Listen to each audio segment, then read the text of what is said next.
Hello and welcome to Daniel Shaking Sweets. Milky Bar Buttons! Hello and welcome to the Inbetween podcast. We won a game where we're waiting for the game where you hold down F to pay more respect. Coming 2017, Peter Molyneux. Quite right. I'm as usual host Joe Scornbrace. I'm joined here by Tony, and as you can tell by very loud rustling of sweets, Daniel was here too. I'm an unusual host. That's not me. You are every other week. I'm not really though, am I? Every other week is like once in 2 months. Yeah, You've been on more podcasts than Andy. Yeah, I want to also add that this is definitely a Sunday, like for sure. Yep. 100% Sunday. If I say any knowledge that wasn't available on Sunday, it wasn't real. I am just clairvoyant. No. So, do you want to go through the news first, or do you want to talk about what we've been playing? Okay, well, I'll go through the news quickly then. Well, this is Keemstar, so we can say we go through the news first. Okay, let's get right to the news. Yeah, that's the one. CSGO was officially released in China. Good or bad? I think that's good. They showed that they're going to use the same kind of UI customization that Dota used. Just to be devil's advocate, I'm going to say it's bad because that means there'll be more Chinese people playing, and that will be harder for me to rank up. It's like you won't play on the Chinese server though. I might. What if I really like playing in the Chinese server? Then why do you have a VPN? Don't you question Don't slam the table. Break the mic. I bought the mic. But yeah, they also had a slide that said "Diki Diki Wa Chiki Wa Source 2." So I'm not sure that's a complete direct translation. Taki Waki Wa Source 2. No, Joe can speak all Chinese. I'm fluent Mandarin. Yeah. Even though it's a written dialect, not a spoken dialect. Yeah. We'll get you to fill out your training afterwards so that you can be less globally inept is what I'll Yeah. What are you trying to say? Nothing? No, we're not part of the global market. Anyway, so that's cool. They're definitely working on Source 2, bringing it to CSGO. They're remaking old maps and bringing them to Source 2. So if that furthers Source 2 for Half-Life 3, then yeah, cool. One day Half-Life 3 well, actually, I'll move this up. So speaking of Half-Life 3, Chet Falasek left Valve. He is the last original Half-Life writer. So that means unofficial Half-Life 3 being made. Not at Valve. Oh, do you think they would still make a Half-Life 3 game without any of the original writers? Yeah. Probably. It's their IP and they're going to make money. Yeah, but I'm calling it now. Like, the second Gabe Newell is not in control of Valve anymore. It's like, cool, Half-Life 3 is coming. It's going to have this much DLC, this much paydowns. Gabe was so involved in Half-Life 2, it would feel weird if he wasn't making it. I'm not saying it would be good. I'm just saying that the second that he's not there and has no control over it anymore because... When would Gabe ever give up his company? When he's dead? No, that's not. He's not dying anytime soon. That's not possible. No, I didn't say it was happening soon, but I think like the second someone sees the cash cow that is Valve up for sale, they'll be like, "Cool, we're making Half-Life 3. Come give us all your money." Yeah, but they wouldn't ever sell it. It's one of the most profitable countries in the countries. It's one of the most profitable countries in the world. world. Not quite they are a country. They're in their own state in the United States. Well, they think they're their own country when they start breaking Australia's laws and then get sued by the entire country of Australia. Happens a lot to many countries. So back ages ago, this is how old this piece of news is. For Honor players were threatening to boycott the game on April 3rd because That's my birthday. On Daniel's birthday because they loved him so much, and because they were not being heard by Ubisoft. They were all coming to my party. Ubisoft doesn't listen to anyone, but they were going to boycott it, and basically in response, Ubisoft. I don't know if you read about this, but they made the steel which is like the in-game currency. They gave more steel to people so they could actually buy the cosmetic stuff and the classes and stuff without spending their own actual money. Like how people always calculate, the new Hearthstone expansion costs $400 to buy all the cards. Overwatch would take like $1,000 to get all the new skins and stuff. The other day there was a thing like that. It's like, this is how many loot boxes you would have to open to make sure that you had all the things. It's like, no. You could still open all the loot boxes. Yeah, be guaranteed to get duplicates over. But you can get a statistical likeliness of like the most likely time. Like for me, I think the time calculation. You can get the statistical you can get statistics from China with that new law coming out. Exactly. What a good segue. You want me to talk? We've already talked about it on the podcast about China forcing any game with sort of this loot crate gambling to show rates to make sure people know what they're getting into before they buy it, especially when this sort of stuff is aimed towards kids. I just wish this was real in our country. Yeah, like I think the idea is, I read quite an interesting thread on the Overwatch subreddit, which was like a bunch of people saying, I don't know how I feel about this because I don't know that Valve, Blizzard are going to be, you know, what they'll do, whether they'll put an arbitrarily high drop rate for like legendaries so that it doesn't look so terrible in the Chinese region, but then why would that be any different for like other people? Why would, you know, people might complain and say, well, why do they get an arbitrarily high drop rate? But how would they know? That's the thing. And the amount of people that I saw posting were like, A, how would you know? B, why would you care? At the same time, it's like, you have to play those. But my other point is the grass is always greener on the other side. You don't want to be left out. But but the thing is, because there's only one country doing it, you can pretty much keep it the same, and no one will really know. Like they could just go, "Oh, that's just special for China." It could still be exactly the same. Yeah. Like, there's no way of telling. But to be fair, like if you play a lot of Overwatch, I'm sure that people like collecting statistics over time, like what the drop chance of these things are over time, like estimating it. It'll probably be close to the statistics we already have of people just opening loot boxes and measuring the statistics. I think like Valve were quite good at this. I'm pretty sure like the stuff for unusual chances and stuff. They always gave drop rates of everything. Yeah, they're like these are the exact drop rates. And I don't know why more companies don't do that. I guess it's because it's 1% for an extremely rare item, like a hat or a knife, basically. But it was like at least they told you that because I guess the logic they may be thinking behind it is if it has a number associated to it and you see that number and think it's small, you're less likely to buy the loot crates. Yeah. But they're wrong because I'll buy those loot boxes like nobody's business as soon as they release any kind of DLC. You will. Uprising. Cool, I'll just buy all of these. You will, but not everyone will. Some people happily go, I can't bother to try and get that. That takes too long. The percentage is too small. In regards to Hearthstone, another Blizzard IP, I do think that $400 to get all the cards from a new expansion is kind of ridiculous given how... What is it on par with, though? Magic the Gathering. That is very true. No, I think it's come to a point where it's getting more expensive. Magic the Gathering, and this is not a physical card game. You mean to build a meta deck? I guess that's probably true. To build a meta deck. No, to get all the cards from that expansion is about $400. No, because I mean, like when they release, they have pre-releases for Magic, right? And then they have. Yeah, but okay, I can talk about Hearthstone for a really long time if you want me to go into this. No, but like for this. Magic is really good with getting new players in, like. What Blizzard could do that they don't do is that Magic makes what's called dual decks, where they make two pre-made decks with like a really good, like kind of legendary quality card, like a Planewalker. Yeah. There's always like a good card. Yeah, like Izzet or Golgari or Planewalkers. I would say though that like they're meant to be like these two decks that can play against each other. Sometimes the decks are absolutely shit. Sometimes they're overpowered as fuck. But you always get good cards which you make other decks with. You get a bunch of good cards, and they sell recipes and they sell cards that go together.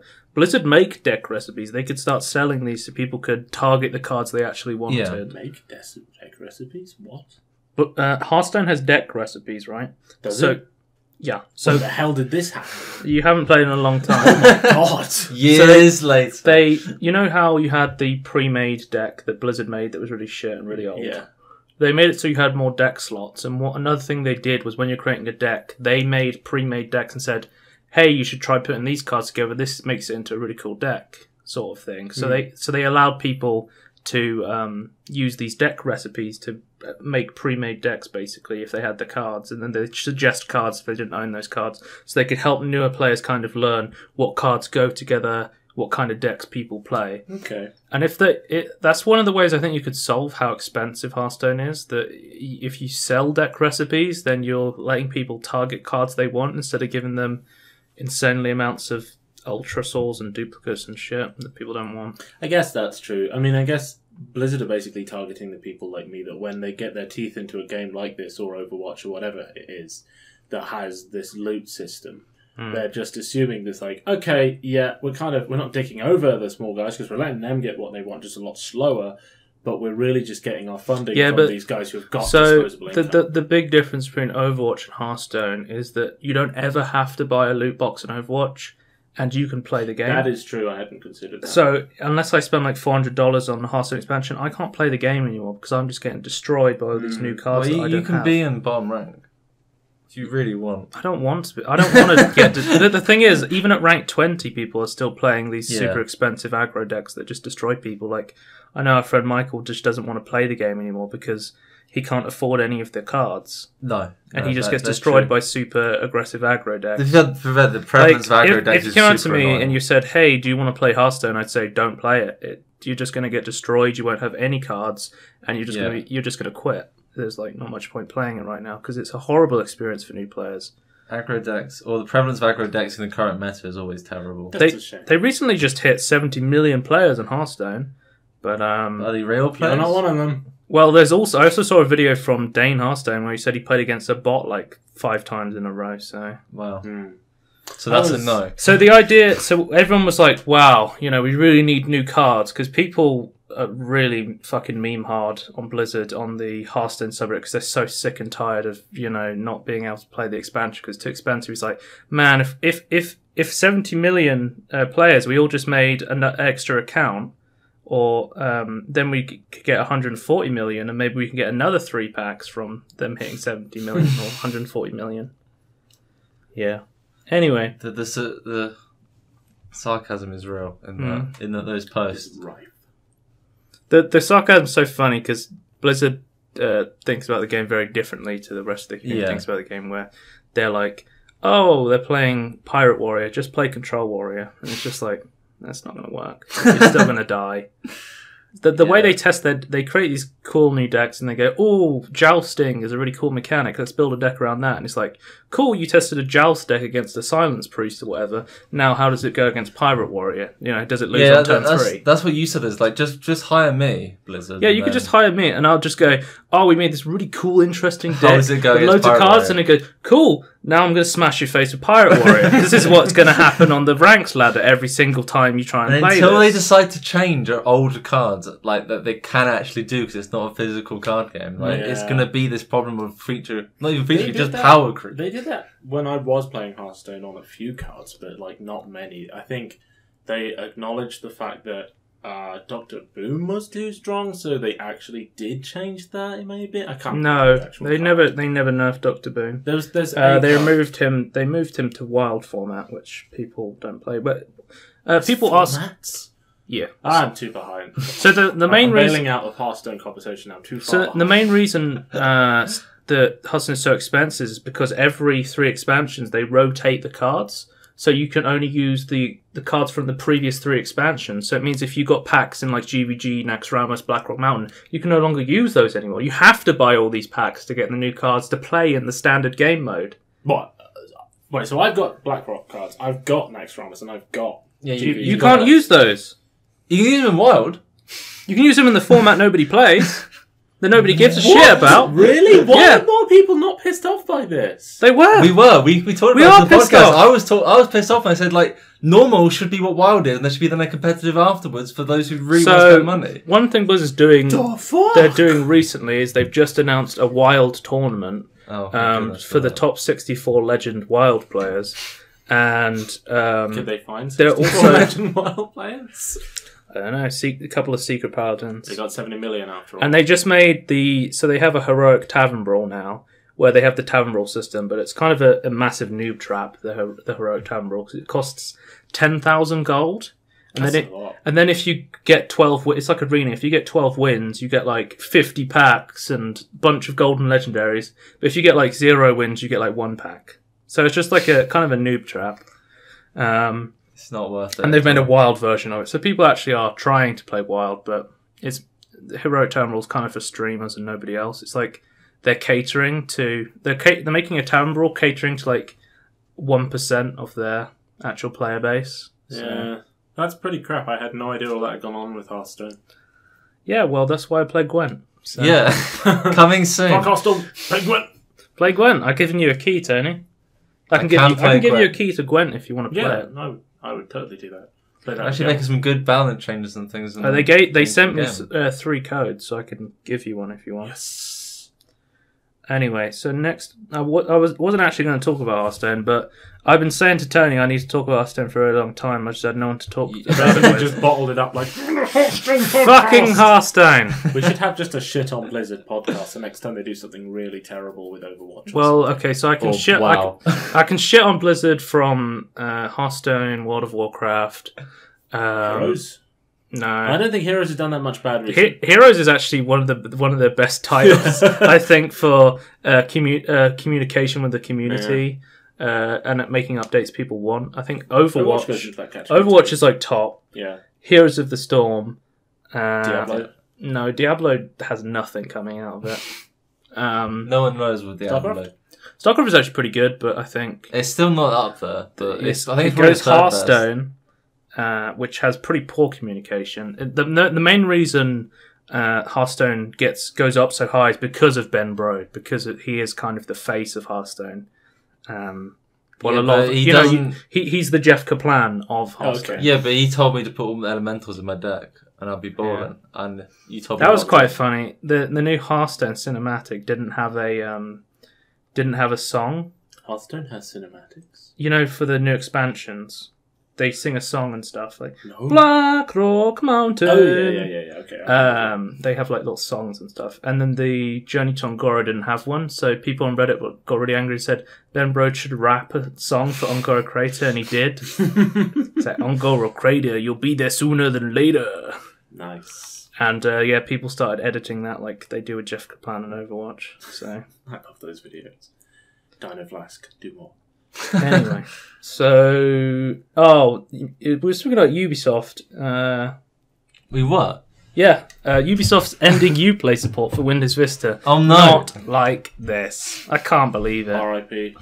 I just thought it was funny because I don't think anyone cares about Uplay support on Vista. Nobody cares about Vista. Yeah, I'm saying nobody cares about either of these things. But if you're sat there now and you want to play, I don't know, Spore? Can you play Spore on Uplay? I don't know. Probably. No. Okay, if you want to play Spore is EA.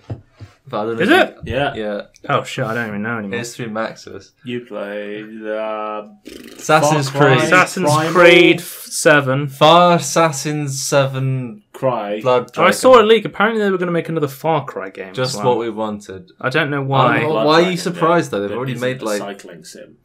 So I was counting it. There's Far Cry 1, 2, 3, Blood Dragon, 4 and Primal. There's 6 Far Cries. And Blood Dragon Trials of the... Yeah. The fucking motorbike game. Exactly. As well. Which has random elements where you shoot people in it. Mm. That's a weird It's game. not really a Far Cry game, though. It's got Blood Dragon elements in. It doesn't have Far Cry elements in. It does. The shooting's kind of like the Far Cry elements. Anyway. Yeah, that's what makes it Far Cry. But you don't have anyway.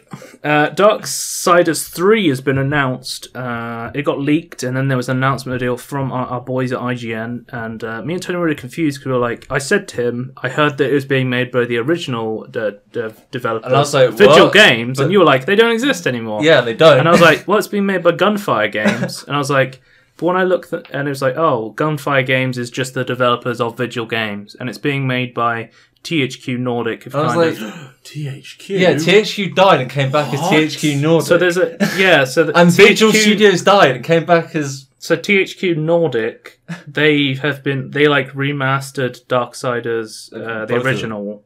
Both of them, 1 and 2. With Gunfire Games, I believe, and now they're working on a third sequel because they bought the rights. Oh, damn. We used to have a game on PlayStation 1 that was a THQ racing game. We had like... THQ had some of the best games. God damn, I can't even remember what that game was even called now, but we played so much of it. I don't know what you're on about. Really? Damn. THQ was like one of the best publishers, like, for not screwing over the customer. They did like Saints Row. Yeah, they did like Red Faction, Saints Row, Darksiders. Did some others. They did some like loads of other. They did some licensed stuff as well. Racing game, if you want, Daniel. PS1. Go.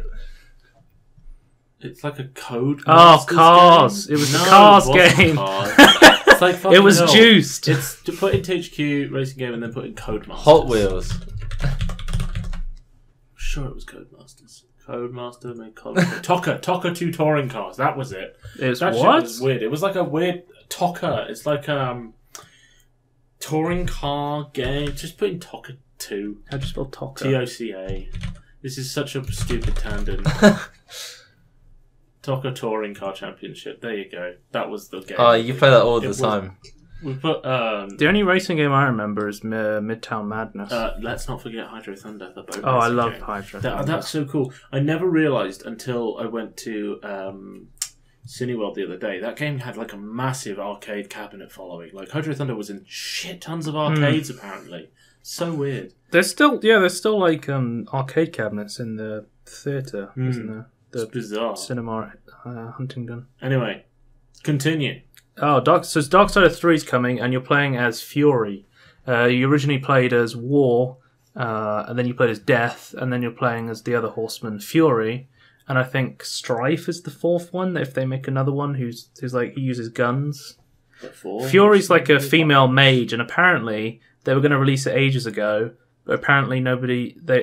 It was like a weird marketing thing where they didn't think people would want to play as like a strong female lead. Female protagonist. Yeah. My favourite tag on Steam, so I definitely would have played it. Well, I don't think it helps that THQ collapsed after Darksiders 2 came out. It was around that time, wasn't it? Yeah, like if Darksiders 2 was good, like people like suspected that THQ wouldn't have gone under. But because it was so mediocre, I've played both of them. Like Darksiders 1 is really good. It's like it's a solid hack and slash. Reminds me a lot of God of War. Are they like okay. Yeah, hack and slash games. It's like a very epic kind of. You play as the horseman. You go and kill demons and angels and stuff. Did you hear that Bayonetta got released on PC? No. We were talking about that. So out of nowhere, Bayonetta is like a fucking Wii exclusive. Yeah. Out of nowhere, it was on April Fool's. I saw that Bayonetta had released like an arcade game. There was like a little kind of wave defense where you shoot things that come at you, and it's like, oh, this is kind of cool, April Fool's joke.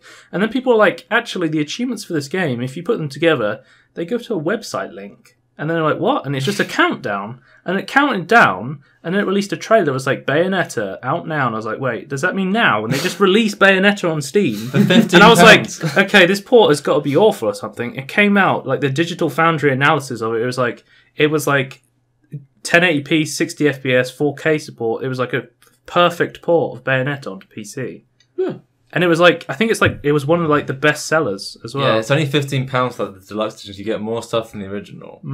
And it's got a good port. Like, what more can you ask for after Bulletstorm comes out asking for £60? Yeah. Bulletstorm remastered. What a great game. Full clip edition. Never played it. I played the demo on my I played PS3 when I played the demo. It was like the weird whippy leash. Bizarre game. It's all about chaining kills and stuff. Yep. Getting as many points as you can. Anyway, Yooka-Laylee fans out there is a patch coming. Me and Tony were talking about this last week, where we were saying about Yooka-Laylee was going one of two ways. It would go, the Sean Murray way, where he actually put out he went silent and then put out updates for it and kind of fixed a lot of the flaws No Man's Sky was, or it went the Peter way, where he just went silent and ran away with the money and makes a new project. Yeah, and so it's going to be better than the old one. So. Last time that I was here, we talked about Yooka-Laylee purely because it had JonTron in it. How did that finish? JonTron should have stayed there. He was a good character. He was like a talking porter. He was fantastic. But has his YouTube channel just gone now? Does JonTron still a thing? He's still a thing. Yeah, he's still a thing. He just doesn't upload because he's JonTron. He hasn't uploaded this year. Oh, okay. No, not yet. We can segue back now. We can orangutangerine back. That was the last time. He hasn't lost a huge number of subscribers, if that's what you're asking. He lost some, but hardly any. That's fame, everyone. So it looks so that the patch is going to reduce pesky gibberish voices, because the old you probably don't, but like Banjo-Kazooie, or we never played or it. Spyro. But the way they talk is like... it's the same sort of thing as like Simish, I guess. But yeah. Simish kind of. Sort of, but Simish actually sounds like speaking, but this is like just weird noises. I love it when games get actual like linguists into games and they actually make real like languages. And Lego Racers 2 did not do this. Like, to this day, sometimes I still, like, hear the voices from Lego Racers 2. I'm going, Troll-Jam, and a Troll-Jam, and just, like, over and over again. It's just like, I want something other than this to listen to, because I can't skip it. I can only speed it up, and then it sounds worse. Man, they need to... I think that's on GOG's, like, top of the wish list of games they want bought to modern systems. No, like, making a version of it that can be played on modern systems. That would be cool. So you can play like everyone wants Lego Racers, Lego Island, a bunch of that stuff. Yeah, Lego's good. Yeah. I built it was Ferrari. good. Lego's still good. It's just not digital Lego. Digital Lego's good. Real Lego's shit. No, real Lego. So the patch is going to reduce the gibberish voices, i.e., you make them go faster, or you just skip them, and that'll be good for... You can bypass cutscenes and stuff, so that'll be good for speedrunners and stuff. And you're also going to fix a lot of the camera issues, as well as sprinkling some design polish onto the game. So I think they still need to address. Yeah, there's still a lot of issues with that game. Yeah, we'll see. So Prey is coming out today, I think, actually, because I wrote this yesterday. It might be today or tomorrow, but it's a bestseller on Steam, and we talked about Bethesda's review policy, where they don't give review code until a day before it comes out, so no one can actually know what it's going to be before it releases. They also made an Xbox and a PS3 or PS4 demo, but no PC demo. And, it's so difficult. So it's a bestseller on Steam for pre-orders without a demo or review code. Are people retarded? Like, hello? Yes. Why don't you just wait for this to come out and see if it's actually good? And then... Arcane Studios, the guys behind Dishonored, as part of Bioshock. This game looks very Dishonored, Bioshocky, and it looks really cool if it's good. But if it works on PC. Arcane Studios dev Raphael Colantoni. He claimed the Steam refund policy is a substitute for a demo. So he said, fuck? "So if you play this game and it's shit, just refund it." We've already been through this on this podcast, but we'll repeat our stance on this. No, it's not. If you pay money up front, it's bigger than the actual demo, and you can only play 2 hours of it. It's a shit system. It's not a. He should be fired. That's what I'm saying. That is not what I was expecting. That is not that art style that I was expecting. That is like... It's kind of weird. That's Dead Spacey, almost. Yeah, it does look very Dead Spacey. Like, I don't know if it looks like Bioshock in space. That's cool. That's like... I can see why a lot of people have pre-ordered this. It's only got very Doom. It's only got positive reviews so far, because there's only so few reviews. There's only 45. Apparently it runs well. Pre-release review. It's using de novo DRM, which is kind of annoying. Okay. No, this trailer looks cool. Before today, I did not know that this game existed. Now I am considering purchase. Where have you been living all this time? Under a rock. It was released at E3. Is it a horror? Is it like a thriller game? Okay. It's kind of horror. It is like Dead Space action with Bioshock. The fuck? That guy just stabbed himself in the eye. Yeah, that's very Dead Spacey. Yeah, it is.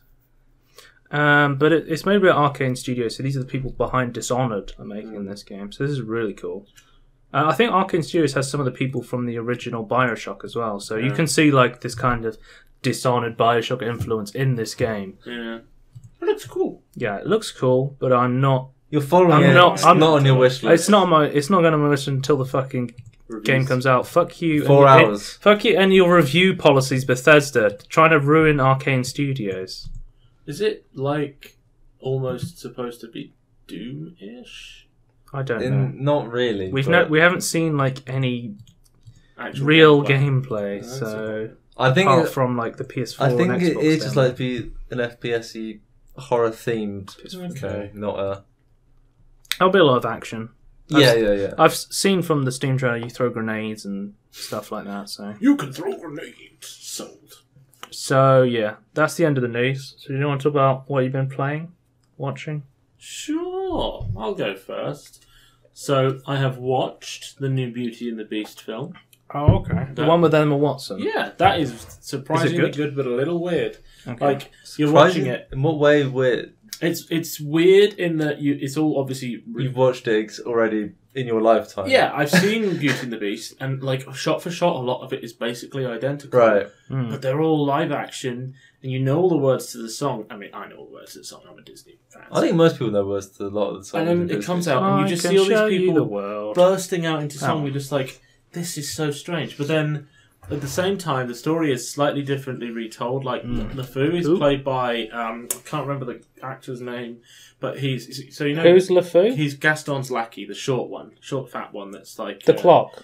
No, Gaston's the bad guy. Oh, yeah, red the shirt. muscles. Yeah. Red shirt. He's played by the guy that voices Olaf, which is the snowman in Frozen. Yeah. And he's like a pretty much an openly gay character in this, right? Like he's clearly obsessed with Gaston, and they riff off. Oh, wasn't there a thing where Beauty and the Beast was banned in Russia or something? Probably. Wouldn't It's surprise got gay me. things in it, so yeah. But it was really good. Like, I went to go see it with Emma. We sat there and watched through it, and I expected to sort of go in and think, it's just going to be a bit. Yeah, here we weird. go. Russia gave Beauty and the Beast adult only rating over gay character. Yeah, but just watched it, loved it, thought it was awesome. So watch that. Going to see Guardians of the Galaxy soon. Haven't seen That looks cool. I mean, have you seen the trailers for Infinity War?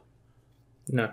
Look those up afterwards. It's like not a proper trailer. It's like a behind-the-scenes thing from like the director's cut of a previous film, but it's got tons of stuff about them talking about how they're going to combine Guardians of the Galaxy and the Avengers, and like. Is that coming before or after Thor Ragnarok? That's coming after Ragnarok. Ragnarok's cool. Ragnarok's so cool because I actually watched on Netflix. I watched there's a short animated film called Planet Hulk, where the Avengers basically they go, Hulk, you're too dangerous. They put him into a spaceship and they send him into space. Have you watched it? I haven't watched it, but I read a comic that's like basically the same. Well, yeah, it's based on the comic, right? But they send him into space, right? And he accidentally goes to this planet where he's faced to fight in a coliseum. They think he's like the savior come to save everyone. He fights kind of this dictatorship sort of thing in this coliseum, and it looks like they're kind of combining Planet Hulk with Thor Ragnarok's story. That's the weird thing. You look at the kind of art style for the Thor Ragnarok logo, and you can see it's all kind of 80s style stuff. You're like, they're really going back to this is the jokey Thor kind of bit, and it's cool. It's shot in red now, isn't it? Yeah, because that was Guardians of the Galaxy was the first film to be shot in red, weapon or something like that. with the higher frames per second, right? It's cool. It looks good. Anyway, so I'm going to see that. And the games I've been playing, I have played, I have done some matches for the first time. I have installed and actually played through Heroes of the Storm because at the moment, as you know, there is the Nexus 2.0 challenge. So the previous Nexus challenge, you unlocked some stuff for Overwatch, and it was the only Genji skin. And they were like, cool, that's done, close it down, whatever. Now what they've done is they've opened it up again to try and get more players in. They've re-released the Oni Genji skin, so you can get that by playing 5 matches with a friend in Heroes of the Storm against anything. So they released the Oni hover cycle as well. Yeah, so there's a bunch of other. Basically, I'm only particularly care about the Overwatch stuff. So someone else, in fact, you should probably have another tab and like say what the loot is you can get from whatever, because I only particularly care about the. Well, the first week's Genji, second week's D.Va, third week is Heroes of the Storm. It's stuff. but still stuff in Overwatch too, because you get a spray for D.Va, I think, and then the last week is 10 loot boxes in both Overwatch. of them. I think it's in both. So you get 10 in Heroes of the Storm and 10 in Overwatch. So, but the thing that they're also doing, I haven't seen too much of it at the same time, is if you sign in right now, you can also get 20 free heroes right off the bat. So there's this thing where you just pick which one you'd like to play, whether you'd like to play like a mix, play with specialists specifically, play with support heroes, play with brawlers, and you pick that. What did you choose? And all the other ones disappear. I went for the support one because I figured if I'm going to play games, most people are going to want to have a support in the game, so I will probably get matched in the games. So that's the thing it's got the most Overwatch characters in it, so I picked that one. So that's the thing that annoys me about Overwatch's system is like if you go into League, you go into a draft and then you pick characters. The quick play for Heroes of the Storm, you can't make a team comp before you queue up unless you play the unranked draft. So you basically have to just go, oh shit, I hope we have a tank on our team. Oh shit, I hope we have an assassin on our team. And then you just get in this team comp with like 5 or 6 supports or 5 or 6 tanks. Or you Weird. can't have 6, but Weird kind of like side effect of that is though you try and create parties before you play, so that you've actually got a good comp to play against. And each time I have played, there's only been one game where we've been completely rolled, and that's because somebody else on our team clearly was just tower diving to try and say, right, I've done my games, whatever, I've got this skin, I never want to play it again, which, by the way, is a dick move. I don't like people that do that. I can understand from their point of view why they might do it, right? Like, they're like, I just want to get this thing in this game as quickly as possible. I never want to play this game. I don't like the fact that Blizzard have forced me to play this game. Okay. Yeah, they haven't forced him. But that's the thing, right? Exactly. It's like, you don't need those skins. You could just not play it. But I actually found that when I installed Heroes of the Storm, the first thing I did was get my free whatever. I went through the tutorial, and this is the cool thing. The only Genji stuff you couldn't unlock before by playing against AI, but for the first week, you had to play 5 games with a friend. You could play against AI, so it teaches you the game a bit better, which was a cool move by Blizzard, I think.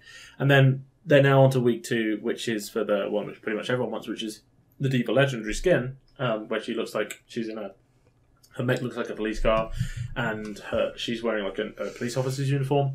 You have to play against real people with a friend. 5 matches. Still 5 matches, and it's the same across the whole thing. So it's for the next 3 weeks. It's always play 5 games with a friend in quick match, unranked or ranked. So and when you do that, in week 3 you'll get an Overwatch Nexagon mount, which is like the Overwatch logo to basically use as a mount as you hover your way towards battle.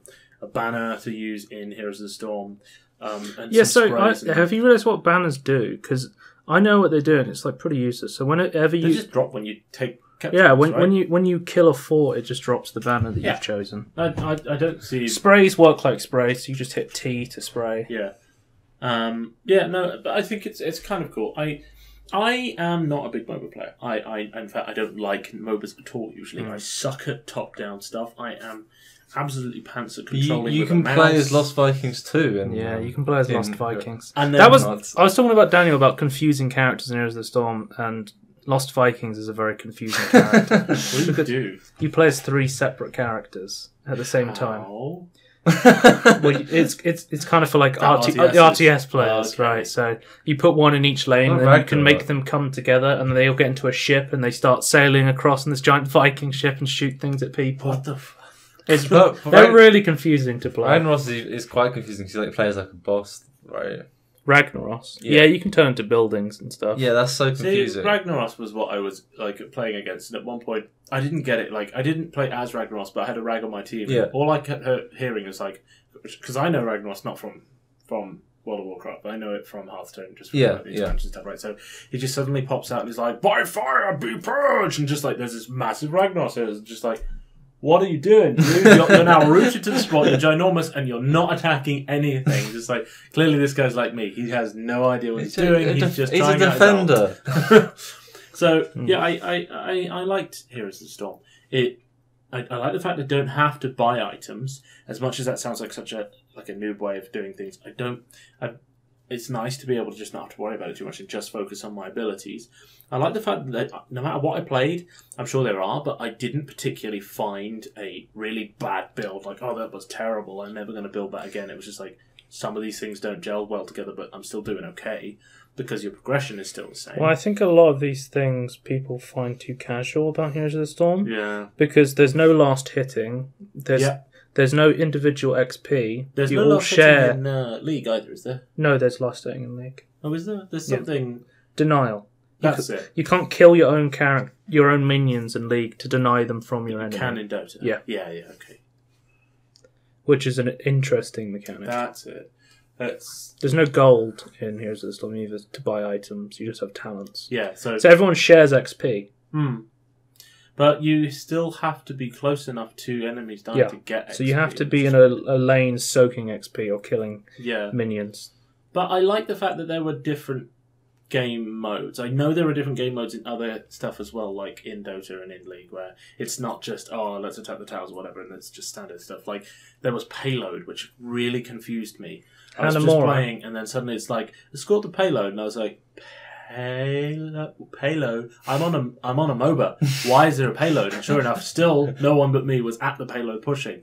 But well, you didn't realise you were on Hanamura when you loaded in. no, so it says Hanamura in giant text, right? So I get it was there, but it didn't look much like Hanamura apart from the big gate for me to start with. It was only when I actually started playing for a while and I saw the payloads, I was like, I get what they've done here. That's one thing with Heroes of the Storm is that characters from other games control exactly like they would in that game, because if you play like Zarya or someone, it kind of controls similar to how she would in Heroes of the Storm. So that's why I picked them one of the most Overwatch characters in it, because Zarya has a shield, and she has a shield for her friends, and she does more damage based on how much damage she's taking while shielded. She can still fire her grenades, and she still has the same amount of grenades. Her ultimate is the same, unless you don't want it to be, and that's where the interesting bit comes in. So everyone has two ultimates. Yeah, it's like instead of having this thing whereby I can pull people in. Yeah, pull people in, hold them there. Push them away and create a zone of expulsion. So that's cool. Lucio can either give a shield to people when he breaks it down or whatever it is he does, or he can have a massive AoE lifesteal, not lifesteal. Have you tried Genji? No, I haven't, because you have to pay for Genji. So you Genji's... I know you can try the heroes. I just wasn't particularly interested because I kind of I got on with the kind of tanky melee guy that was Tyrael. We were talking about this before we came on the podcast, and he's pretty cool. I like his bizarre suicidal nature, and he's a really good initiator, right? So he gets just run at people and stun them. Literally, okay, here's my ultimate. Oh, you just whiz halfway across the map and be like, if you like just being this massive tanky guy that runs at people and scares the shit out of it, you should try Butcher, dude. I hate playing against Butcher so much. He just runs at you, it just plays the and he runs at you and he stuns you, and he's like one of the early bosses from Diablo, and it's fucking terrifying. I always scream every time there's a Butcher running at me. Butcher and Diablo were two I played a game. That's the game. Diablo himself. Stopped. Diablo himself. They got. We joined, there were those two characters. One of them could stun me, the other one just literally stands there, goes unstoppable, which is also a cool mechanic. Opposite to CC immunity, it's just everything immunity. And just stand there, point, attack something. It's really cool. So, I quite like Heroes. It's one of the few games as well that has... I've played and thought, I want to play more of that, being that I usually only do play these things just so I can get the Overwatch loot. By the way, I should explain the Overwatch thing for D.Va. She looks like she's in a weird mech police car. She's got a police car uniform on, and the most important thing to know is that when she boosts, sirens play, and when she uses her dance one, I don't know if you've seen D.Va's dance mode where she got disco lights comes out, the lights on the top flash. And as what about ult? Cool. Is it the same? Yeah, they flash from shields as well. Okay. And she's got a cool looking pistol. Wasn't there some sort of Yes, Overwatch got in trouble for this because people... Yeah, South Korea's having riots against the government and stuff. And then they made the South Korean character a policewoman. With massive guns on it. Saying, this isn't corrupt. Why would the police need massive fusion cannons? And it's just dude, it's set in a universe where we went to a war with a bunch of machines and she was part of the defense force using those fusion cannons to kill machines. And it's also cool. Sponsored by Doritos and Mountain Dew. I'm so happy they made that cannon. That's so cool. Cannon.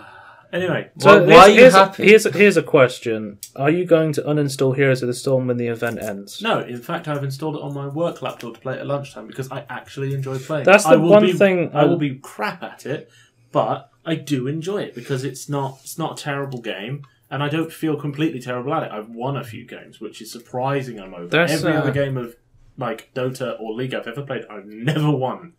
That's one thing I love about Heroes of the Storm is how short the games are. They're around 20 minutes or something. 10 to 20 minutes long. Yeah. So I came into this with a massive amount of experience because I played Dota, I've played League, I've played Heroes before. I had a bunch of time in it. Because when Nexus 2.0 came out, I was already max level and I'd leveled up a bunch of characters. You are now level... Because it gives you a new level based on your level. It's you are now level 186. And it's okay. It's here is 1,000 loot boxes. And I was oh, okay. So I just sat open. Because I still got a legendary one, which guarantees you a legendary. So I got the marauding Muradin skin, which I think is probably one of the coolest skins in the game. It completely changes his voice lines. He has custom themed ability, a custom mount. It's really cool. Like, I remember this now as well. A bunch of people complained when the first set of when Zarya was added to Heroes. People complained that her skins in Heroes are cooler than the ones in Overwatch. Yeah, that is pretty strange. But no, I will keep it until I may even play it occasionally. I don't hate it. And it's not bad for, like you say, I can fit 3 games in a lunchtime at work. That's fine by me. Like it used to be, I used to play Hearthstone on my laptop, but not anymore. Not for a long time. Fuck you, Hearthstone. Yeah, fuck you, Hearthstone. Blizzard, you lost my money. Riot Games, if you're listening, you need to nerf Hearthstone. And you too, Valve. Yeah. What, Hearthstone? Yeah. Valve, nerf Hearthstone. Volvo Plus. So that's what I was playing this week. I've done my placement match as well, but I'm still considering playing some more. And the other thing that I have vaguely played for all of 10 minutes is the Rick and Morty VR game, which is very cool. If you do not have a Vive, and I appreciate pretty much nobody has a Vive. Andy has a Vive. He uses it to play Hearthstone in bed. That's weird. What? A YouTuber, I will say Jack Spadicy, yeah. Watch his video from playing through it, because he actually quite likes... There's a H3HV video where he plays Rick and Morty VR with Justin Roiland himself. Cool. And he's just like... And then he just starts speaking in the Morty and the Rick voice, and he's like, which one's the game and which one's Justin? It's like, Ethan, make a seed under your butthole, Ethan, can you get my washing out? Yeah, so he's playing that. It's quite cool. So it's very job simulatory, and I think it's made by the Job Simulator team. I think that was the one that we enjoyed the most when we first got the Vive, right? Job Simulator is one of the biggest budget cuts. Budget cuts wasn't part of the pack, bear in mind. Well, the pack was just Job Simulator and the really confusing building game. Right? And there is something else. Tiltbrush? Yeah. Tiltbrush is my favourite. Tiltbrush is top gun. I really enjoyed Job Simulator. I played through all the different jobs on there. I thought it was quite cool. But the fact that I can play... the lab. Yeah, but I think that's free. I think that's part of the pack, as in you just could download that from Steam. I would definitely say the lab was... The lab was the coolest because it had just weird stuff to do in it. But, no, Tiltbrush is good. Tiltbrush is lit. Literally. Yeah.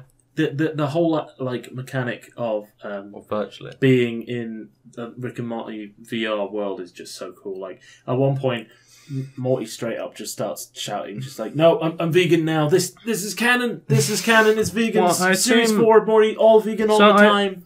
I assume Justin had he worked with Valve on the lab, right? Because he voices some of he does some of the spheres and the... He voices some of the spheres in the lab, right? Yeah. And then he must have gone, this is kind of cool. He started his own company, Squanch Tendo Games.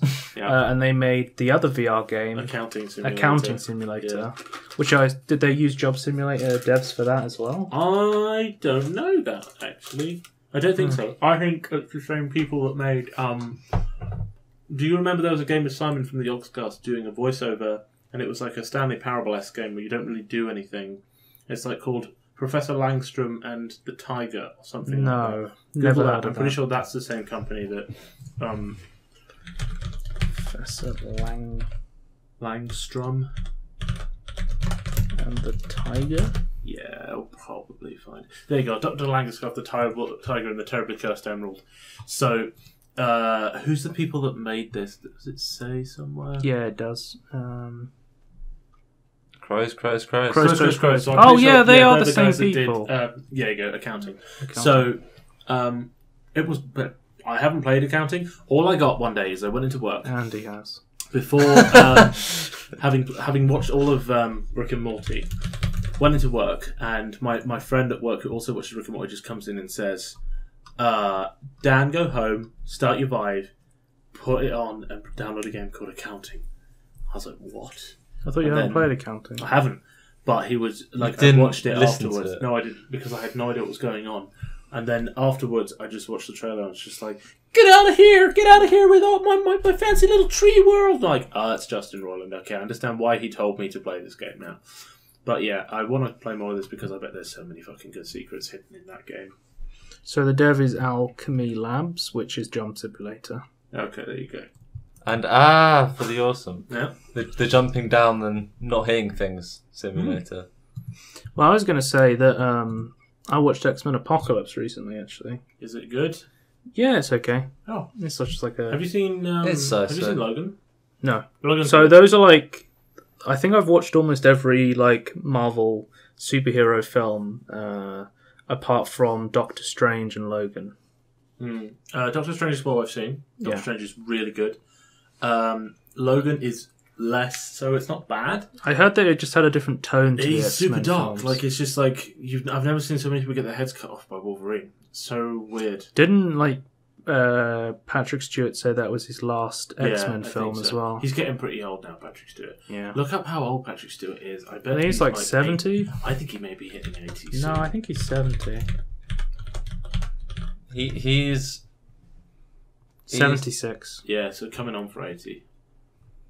1940. Yeah, he still looks exactly the same as he did when he was on the bridge. It's the hair. The lack of it. Yeah.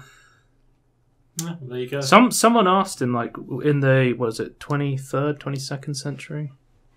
Which century in the end Star Trek? 24th century. It's 24th? Yeah, 23 something, but that makes it 24th Yeah. century. Wouldn't they fix baldness? And then he said, I think in the future they just wouldn't care. That is a good point. It's a good answer. I don't know. It could have been weird to see, a Picard in a wig. Yeah, that's not. I mean, I know, like as a like Karen, like when he was in like Starfleet Academy, he had hair, and then when he became a captain, he clearly didn't. But, Do you so? Yeah, I've been playing. I played Heroes of the Storm before the podcast. Actually, I've played a lot. You're of addicted it. to it. I love Heroes of the Storm, but nobody ever wants to play it because I don't know. It doesn't have a player base. That's why they keep changing all this stuff. It does right now, but they're all toxic and trying to kill themselves just to complete 5 games. Yeah, people are like, if you're going to play Heroes of the Storm right now, be worried that everyone's either going to be AFK or they're going to have no idea what they're doing. One thing I did discover that was quite cool as well, little known fact about Heroes of the Storm, as soon as you join, there are channels that you can, like IRC channels that are hidden in the actual chat box. So when you have that all chat thing, if you type /join, you just there's channel names for all sorts. So the one I joined was Nexus 2.0 challenge, and that it just had tons of people trying to party together to get I can give you Cho'Gall if you want. So there's a character called Cho'Gall who's a Warcraft character. He is he's like an ogre mage, and he's got 2 heads. Yeah. So when you play him in Heroes of the Storm, 2 characters play as either head, and they have different abilities. Okay, who moves? Cho. Right. Cho is like melee, and then Garl is like magic. That's cool. So what they didn't actually initially they didn't release Cho'Gall. What they did is they gave it to a couple of people, and they said every time you play with someone for a couple of games as Cho'Gall, they'll get Cho'Gall. So if I play with you as Cho and you're Garl, you'll get Cho'Gall. Oh, that's cool. And it's kind of like a virus thing where you keep passing it on to people.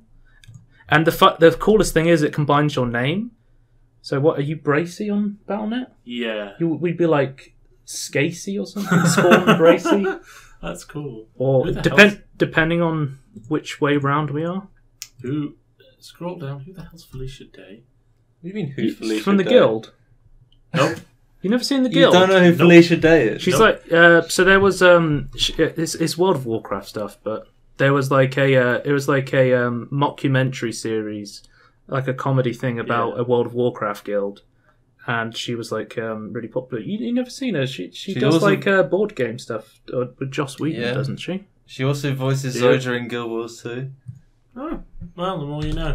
She's like a really famous gamer. She's been on Supernatural as well. She's like a reoccurring character on a TV show on like Supernatural. Huh. Well, the more you know. Okay. But yeah, the Guild is where most people know it from. Yeah, that's what you got really big. Yeah. Moving on. Yeah. So you've been playing Heroes? Yeah, I've played a lot. I know quite a lot what the characters do. The funny thing is I really hate RTS games, but my favourite character kind of plays like an RTS, where Abathur, where you kind of sit in the base and then you symbiote onto people and you shield why them is that and your help them. favourite? I just like the gameplay of sitting in base while I don't actually have to get in any danger and just symbiote onto people. Yeah, but that's how strategy games work. Yeah, just micromanagement. What you need to do is play 2v2s in these strategy games. Then you don't have to then feel like you're alone. No, I don't like controlling like loads and loads. The thing with symbiote is I'm not controlling the characters. I just put shields and stuff on them. I think that would be a cool like game design. Like if someone made an RTS and like one of the I guess one of the factions didn't control most of their units, they just made tons of them, but you couldn't control them. Well, that'd be really cool. Isn't that just there's MOBAs? Yeah, but you'd be the one that actually creates the minions. There's Footmen, which is a really old Warcraft 3 mod. And basically, what you do is you just put down a building, and it keeps infinitely spawning that type of minion. And then you have a massive battle. Yeah, in the middle. there's a similar thing for StarCraft 2 as well. One bizarre game that I remember as well. It's just called Nexus. This like complete tangent, but like Footman weird Wars. but cool MOBA style games or RTS style games. Imagine have you ever played Nuclear Dawn? Yeah, someone plays as like an RTS, Commander. and then someone else plays as FPS. Right? Yeah, like literally all of your units are just like commanded by a circle commander, but you're actually first person shooting and shooting at things. Natural Selection does a similar thing. The reason I was talking about Cho'Gall is because there was like a little when Cho'Gall came out, there was like a text box for Cho'Gall. One of those chats, the IRC chats, where people could join and go, "Hey, can you add me? I want to get Cho'Gall," sort of thing. That's cool. Spread the disease. Yeah, I've played a lot of it because I have like the master skin for Raynor, because back in the day you could, Raynor? Yep, from StarCraft man himself. So back in the day, you leveled up your character. You got skin variations for them, and then when you hit max level 10, you could pay 10,000 coins and get their master skin. Basically, is the way you could get the skin. So I have his. He's like a ranged character, right? He's like a ranged assassin. Tons of damage, really. Then he just calls down his Hyperion from the sky to just start destroying everything. That thing really fucked me up. I had no idea what was going on. I just saw a thing under my foot and thought some shit's about to go Battle down. Cruiser Red. Yeah. Is it weird that I hate StarCraft and RTS, my favourite characters are StarCraft? That's like an RTS. Yeah. This is what Blizzard does well, though. They're like, you don't like this kind of game, play this kind of game. We've made it a bit better. And you're like, you have. I will play this. I agree. Alright, so have you been playing Overwatch? I've been playing tons of Overwatch. Because I don't think we talked about the bot event. Oh, so Uprising. So basically, the latest event that they had... We might have talked about it. We had... I don't remember. It was the story of Tracer's first mission. So back during in the London. Omnic crisis in King's Row, not London, but it is London, they basically have the story where there's this sector called Null Sector. They're like a terrorist group of Omnics called Null Sector. And instead of like being peaceful and everything, they still want to have war. ISIS. Robot ISIS lands and starts fucking up London and puts these anti-aircraft things. It's about how Overwatch at this point are still an active, functioning sort of organisation, but they've not been cleared to go in and do anything. But Tracer wants to go because it's the right thing to do, and that's where her home is, and it's her first mission. So you can either play as Reinhardt, who has a cool skin that shows him like with Overwatch uniform. I think Tracer's skin's trash. I hate Tracer's skin is also trash, yes, but she's wearing like a cadet weird beret thing. Combat Medic Ziggler, which is Mercy, but like wearing combat medic clothes, which is kind of cool, I guess. And Torbjorn, who is just but bizarre. He's got a what the fuck does he have? He was wearing like a black Overwatch t-shirt, and he has like blue shoulders. Oh yeah, he's got he's like a chief engineer for Overwatch, wearing a weird Overwatch uniform, or alternatively wearing just orange stuff, and he's like part of the not Black Watch, the other one, who cares? It doesn't matter anyway. Lord. So the skins weren't brilliant, but there were ones for like Bastion, and there were ones for Orisa, who's new. She's pretty cool. Oh, the Orisa skin is really cool. Yeah, that really makes her look terrifying. She looks like an Omnic. Oh, there are other ones. Like, One of there the are evil other ones. really good. There's So here's a question. You know how Omnic... There's two types of Omnics. There's like the robot, the super robot Omnics, and there's like Zenyatta Omnics. Yeah. Are they the same thing? I think so. I think the point because is I think Blizzard may be racist by only ever showing the evil Omnics as a certain kind of robot. Yeah, that's true. Blizzard, check your privilege, dude. Yeah. Yeah, a little bit robot Like they always show the little Bastion robots as being the ISIS members. You know, not all Bastion robots are religious fundamentalists. Some of them just like fucking around. Maybe with there's birds. some Zenyatta little robots who want to blow shit up. You never know. You do. So yeah. Anyway, it's another one of those sort of like wave events almost, except it's more dynamic rather than everything coming from a static point. Yeah. You go throughout King's Road, the map that you know, and it's been opened up a little bit differently. Yep. You go. Did you play it at all? Yeah, I played a lot of it. So you basically go through. You stand on the capture point and kill things. As and they you come build a towards turret you. at the end of King's Road to stop the robots from spawning. Exactly. And then they they'll patched get that. Tracer to stand there, and they patched that too. And these robots slowly come and try and kill you while you capture points, and then eventually a payload spawns. It takes 3 minutes to start up, and you have to defend it before it getting destroyed, sort of thing. And that blows up in a hole in like the ending to King's Row, where the final payload capture point is usually. And there are 3 big Orisa robots in there. You have to normal size, but like lots of health. You have to destroy those 3. Once you do that, you win. Yay! It was okay. Not many people responded well to it. The thing is, they did what Blizzard did. What the community asked for. They said we want more.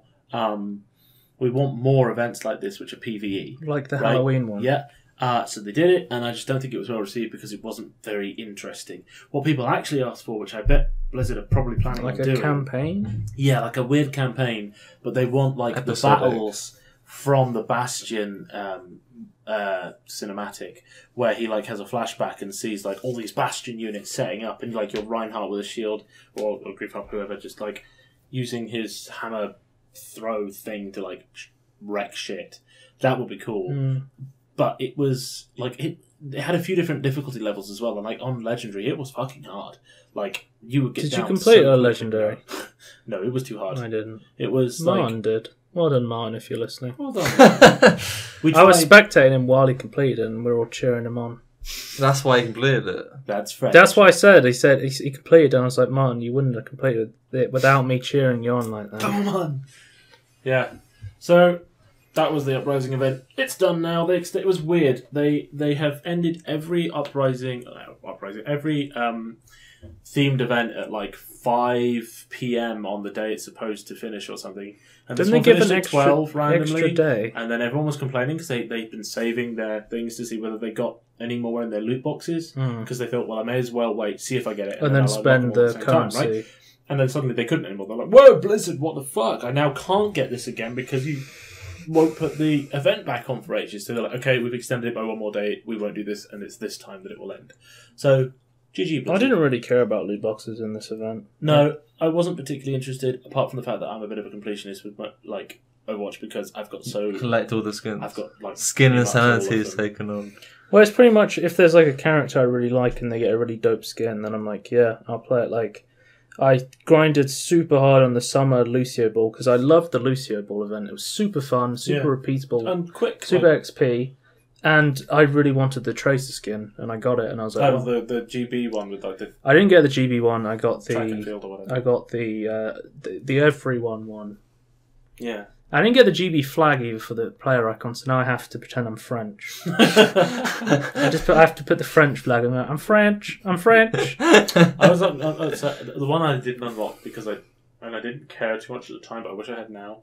I think that the Genji Japan one, The Nihon. Nihon one, that's pretty cool. Actually, like it's really. I've simple, got Oni flat Genji design, though but it's from cool. Heroes of. Yes, I always play Heroes of the Storm because there's like the Overwatch stuff, and then they released a Mountain WoW as well, so I played Overwatch again. Not Overwatch. I played Heroes of the Storm again. Yeah. So and did they do Hearthstone stuff? Probably. They did like you had to get to level 20 in WoW to get a Hearthstone hero, and they do stuff like that. I'm waiting for when I'm sure I say this pretty much every time I talk about Hearthstone on the podcast. I'm waiting for Hearthstone Blizzard to give Hearthstone the heroes treatment, where they're just like Hearthstone has characters from Overwatch in it now. Hearthstone has Well, they've removed Hearthstone Heroes of Warcraft from the tagline. It's just now just Hearthstone. Okay, so and one brawl they did was a Diablo themed brawl, where you could get a Diablo card back, and you fought against the Cow King, which, if you know about Diablo, there's like a secret cow level that you always put in. So that was really cool. So they've done one Diablo thing in Hearthstone so far, but I think they want to keep all the cards in the Hearthstone universe. Cool. For now. Anyway, is that it, Tony? Well, I think if I say Space Engineers. Space Engineers is a great game. I haven't been playing that much. You've been playing Minecraft, haven't you? No. Yeah. Anything? Yeah, you played Minecraft. No, I wasn't.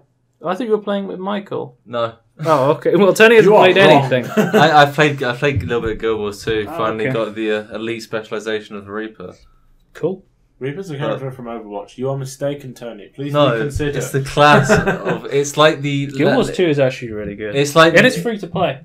It's like a necromancer, but melee and does tons of damage. It's like after WoW, like Guild Wars 2, I think is like my second go-to MMO. Yeah, for me it's my main. But Guild Wars 2, WoW's just too powerful. Legacy service. For me, it's Guild Wars 2, then Elder Scrolls Online. Yeah, but that's just me personally. But so we need to move on though. Yeah, we're going to talk about the Star Wars Battlefront 2 trailer that I showed to Daniel literally a minute before the podcast started. So an hour. Looks cool. So the Battlefront 2 trailer has confirmed space battles. Thank God. Playing a much bigger part in this game. Thank goodness. The campaign spans over 30 years. Just like Battlefront 2. There's no season pass for this game, which is really cool.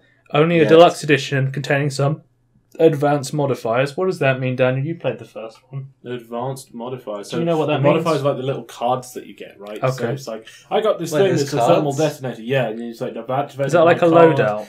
Yeah, kind of. And it's like, is it like a randomizer? Like once you use it, you don't have it until you get it again. Yeah, and it's like I've used a charge that gives me like superheated shots, so my gun doesn't cool down as much. But only works for like that run round. Yeah, something like that. Stupid shit no one wants. And no, because they did change the battle a bit. Like it gave you a strategic advantage. But I think people would be happy if it didn't exist. Basically, exactly. And then so I assume that's probably what it's talking about. So there will be classes like the original Pandemic Battlefront, which is really cool. Yeah. You can play as heroes such as Kylo Ren, Luke Skywalker in the campaign itself, which is really cool. It goes through all eras. You can ride Tauntauns, which is cool. Can I come home with a lightsaber and sleep in them? Yeah. Apparently DLC is most likely going to be free because there's no season pass. That's good. The character you play in the campaign is Iden Versio, leader of the Inferno Squad. So you're actually a dick. And you're playing as the Empire. Wait, hang on. How do you know she's a dick? You said that as a good thing as well. I'm really confused. Yeah, she's a dick. I love playing as evil characters. Okay. That's cool. It's just like, cool. Hello, that's a nice child. You've got So apparently you can play offline in split screen mode, co-op, but not on PC. That's dark. What? I don't know. I don't know why that would be, because that's like split screen. People think doesn't work very well for PC. I beg to differ. I have 3 monitors. Yep. I can play Portal 2 co-op with Emma, and we can have a monitor each. She has a controller, and I have a keyboard. Well, Thank you, Valve. You could that's pretty fucking cool. You can almost get away with having 2 keyboards plugged in if you really wanted to. Yeah, you can. But then the mouse thing gets a bit awkward. You get another plug-in for that. But they're like Valve thought that shit through. They were like, fine, just use the console and replace the size over here, but this one here, that one there. Now you're basically playing split screen, but with full-size monitors. There's no reason why Battlefront couldn't do the same. Yeah, but it's EA, so... Yeah. There's actually, speaking of split screen, there's kind of some interesting ways games do this. So like an isometric game like Isaac, you can kind of exist on the same screen. Oh yeah, that's Lego, really good. Lego games. I'm going to talk about Lego, yeah. You get further where away. when you turn apart, it brings like a line across the screen that moves as you move. The divider shows you, so you know you're very... It goes at the angle as well. Specifically differently, like away from each other. And as you come together, it kind of disappears and fades away. So it's I think Lego does a really cool split screen. That is very cool. I wish that... I bet you there's some pattern that they have. They released a Lego game on Steam recently, Lego City, and apparently the PC port wasn't very good. But then I was rereading reviews on it and said they've updated it now, so it's a bit better. So pretty good. So space battles are going to be up to 24 players, which is cool. Oh, yeah, that's cool. I mean, they vaguely had space battles in the first one, but it really wasn't right? not released though. What do we have? So we've got this TIE fighter and these X-wings, and we can fight each other on the planet's surface, sort of thing, and then if you get a hero power up, you can be the Millennium Falcon or like Slave One. So, okay, that's cool, but I can't go from space to the planet, change whatever, then fight in the orbit, and then. I hope when they have heroes in multiplayer, they don't make it a random pickup that people camp. They just go, like in the original Battlefront, they just go, "You're doing really well. Do you want to play as the hero?" sort of thing. Yeah, that's much better. There's unique abilities to each of the separate hero, and if you pre-order now, you get the Last Jedi characters. However, you shouldn't pre-order. And you should wait for the reviews. You're doing the Jedi hand movement. Like, you will take me to Coruscant. Wait for the reviews. Yeah, wait they don't know. Wait till release. These aren't the pre-orders you're looking for. We're going to Steam. Oh no, we're not in this, are we? So we're going to Origin, which is actually pretty good. I like Origin. Origin's still pretty good, yeah. How things have changed, eh? Origin's always been pretty good. No, it hasn't. It's always been better than Steam like policies. Well, okay, maybe policies, but not. They have fantastic support. Yeah, they've. I've actually gone through their support. Policies. They're actually really good. Like their community stuff and their stuff to do with like adding friends, which has always been shit. Yes, and their like server browsery kind of stuff has always been shit. But Steam's never been much better, so you can't really compare anyway. Well, I think competition's really good because it puts a boot up fucking Steam's ass. So. I mean, I think Origin's the only real competitor apart from maybe GOG Galaxy. I mean, you got like your Uplays of the world, which fuck Uplay. No, Uplays not on Vista anymore. I'm upset. Rest in peace, Vista Uplay.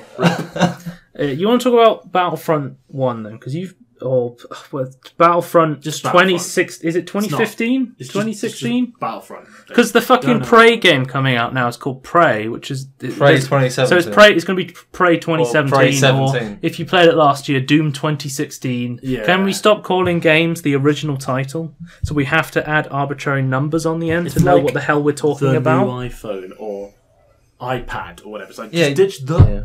Oh, have you seen the naming conventions for the DS? People are joking about it. It's like new Nintendo 2D 3D DS Lite XL. with Knuckles because they're making Sonic Edition. I think we talked about this last week, but they're making so they have the 2DS, the 3DS, and now they're making the 2DS XL, and it actually closes this time because if you remember the 2DS, it just stood up like this and you couldn't actually close it. So now they in the trailer like, we have new technology that lets us close the 2DS. It's called the H-Inch. Yeah. So, patent pending. Yeah. Stupid naming convention. Do you want to work Battlefront? No, because it's old. Nobody even plays it anymore. Yeah, I still don't know people that play Battlefront. It had a serious problem with player base, like the original Battlefront. But you've played a lot of it. No, I played some of it. And there were plenty of DLCs I didn't play on because the player base was a problem. And they didn't fix it, so in the original, myself. So are these new features going to make you interested in Battlefront 2?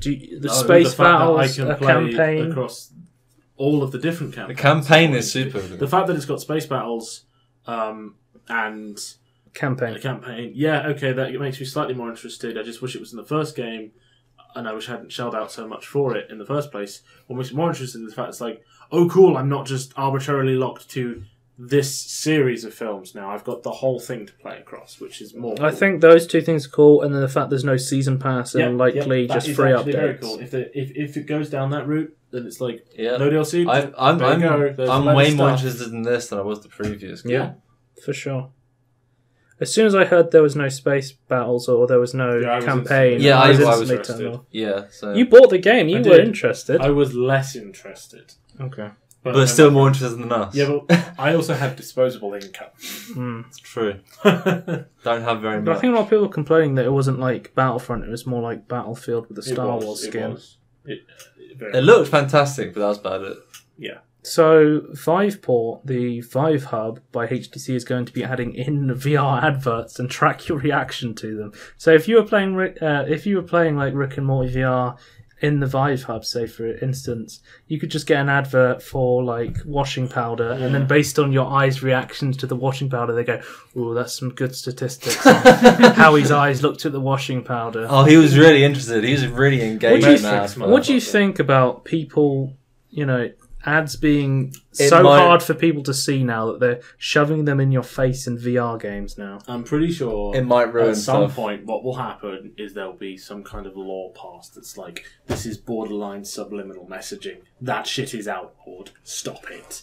Because they had things in the past where they were like, people would make TV programs or stuff and they would put like subliminal messages in, like flash up a message for like one frame. Yeah, or something. I reckon this will get banned. People were like, fucking no. I reckon this will get banned in Britain like quicker than anywhere else because we hate that. So, advertisers will only pay for ads after they've been viewed. I'm going to close my eyes. Yeah. When this comes up, apparently it's opt-in for developers on the Vive Hub, so. You don't have to have it in your game. You have to say, I want to put ads on my game. But what I'm guessing is, so you know a lot of freemium games, kind of these experiences things they have on Steam. They're going to get them. And they go, we're putting a lot of money into development and we're not getting anything back for it. It'll kind of be like mobile games where they go, okay, you can play this for free, but we're going to put a load of ads on it, sort of thing, to try and make some money back. Yeah, then you have the big publisher that go, we'll do both. You pay for it and you get adverts. Yeah. And we'll add revolutionary. Yeah. What do you think about microtransactions on AAA games? Don't mind them if they actually add something if it's value. Because, you know, like, just skins people are really upset about Overwatch having microtransactions in it after you bought the game. I don't care because they are skins and stuff. Right? Yeah. If it added something that was like, here's this really cool new hero, like, here's Doomfist, right? Only $5.99, I'd be like, not playing Overwatch anymore. Yeah, that's kind of because I'm just like, I'm not going to pay for more heroes. I would wait until they reverse that. Because they do that on Hearthstone, where they go it's cosmetic stuff you can't get in the game. Like you get hero portraits, so you can play as an alternative hunter hero or like a Medivh or Khadgar, but you can't get them in the game. You have to buy them. Yeah, like that. I don't mind if it's something that you don't. So we were talking about you don't mind cosmetic things that you can earn in the game, but you don't mind cosmetic things you can't earn other than buying. If it's them. Like, okay, I have to buy so Hearthstone's free to play. Okay, in something where I've paid for it, right? And I'm just like, cool, I've paid my, say, whatever, $30 or whatever to get Overwatch, right? And I'm like, and now I want to buy, I want to play the game, and they're like, okay, that Tracer skin looks cool, and I can unlock it because I can just get, not dust, whatever it's called, was it just currency, right? To unlock it if I really want to. I'm still fine with that. But the way Overwatch does it is okay because it's like, or I can just fast track it by buying shit. Totally fine with that. Does not change the way that the game is played. It's like it's not a grind like for in between. Like it's not a grind like in the actual game. It's just a grind in between the games. Shit like what you're talking about is going on in Hearthstone, where it's just like, do you want to play the game? You need to buy all these cards because otherwise you can't. Fuck no, I'm not doing that. Fuck off, Hearthstone. So I don't like it. So what do you think about ads in VR, Tony? Yay or nay? I think I think it'll be okay, but I think it's going to be abused. Like it is. I think it's mainly negative, but I'm excited that it might give more opportunities for small devs who just want to make a little experience and play around with VR. They can kind of cut some of the cost off by putting some ads into their game. But I think what this is going to mean is everyone's just going to use Steam and no one's going to use Vive or the HTC Hub thing. Which is basically what happens. So